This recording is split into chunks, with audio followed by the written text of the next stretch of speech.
வணக்கம் மக்களே. இன்றைக்கி நம்ம பொட்டுக்கலையை வச்சு ஒரு உருண்டை தான் பண்ண போகிறோம். அதுவும் மல்டி இது நட்ஸு, ட்ரை ஃப்ரூட்ஸு இது எல்லாமே வச்சு பண்ண போகிறோம். நான் இது பொட்டுக்கலையை நான் எடுத்துருக்கிறேன். ரோஸ்டட் பொட்டுக்கல்ல இதில் கொஞ்சம் இது லோட்டஸ் சீட் நான் எடுத்துருக்கிறேன், பொரிச்சது. அதுக்கப்புறம் கருப்பு திராட்சை, ட்ரை திராட்சை.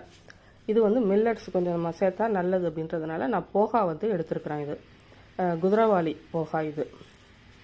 இதையும் நம்ம லேசாக வறுத்துக்கணும். இது சன்சீடு, இது வெள்ளரி விதை, பம்கின் சீடு, ஆலி விதை, கொஞ்சம் நம்ம டேட்ஸ் எடுத்துக்கிறோம் ஸ்ட்ரென்த்துக்காக. இது எல்லாமே நம்ம ட்ரை ஃப்ரூட் இது எல்லாமே வதக்கிட்டு நம்ம ட்ரையாக வதக்கிட்டு, இல்லை நெய் விட்டு நம்ம சிலது வதக்கலாம். அப்படி இல்லைன்னா நான் மைக்ரோ ஓவன்லேயும் நம்ம வதக்கலாம். நான் மைக்ரோ ஓவனில் தான் எல்லாத்தையும் நான் தனித்தனியாக வதக்கி எடுத்துக்க போகிறேன். நான் அதுக்கப்புறம் இதை மிக்சியில் அரைச்சி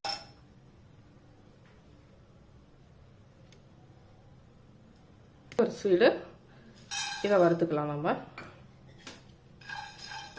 ப்ரௌன் கலர் வரக்கூடாது, வரக்கூடாது. அதே விதத்தில் நமக்கு கிறிஸ்பாகவும் இருக்கணும், அது கெட்டு போகாமல் இருக்கும்.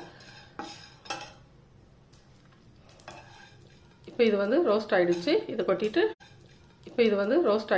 இதை கொட்டிட்டு நம்ம அடுத்தது ஃப்ளாக் சீடு இதை வறுத்துக்கலாம். நம்ம இதெல்லாம் கொஞ்சம் லைட்டாக டைம் எடுக்கும்.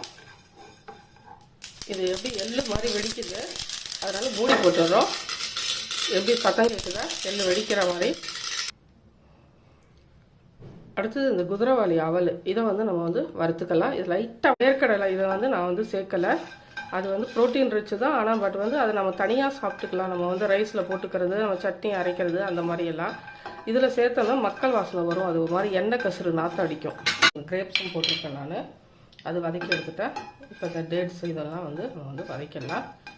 கிவி ஃப்ரூட்டு இதெல்லாம் நம்ம வதக்கி எடுத்துக்கிறோம். நம்ம இப்போ இதுவும் நல்லா இப்போ மசிது பாருங்கள். இப்போ நம்ம எல்லாத்தையும் ஆற வச்சு நம்ம மிக்சியில் அரைக்கலாம்.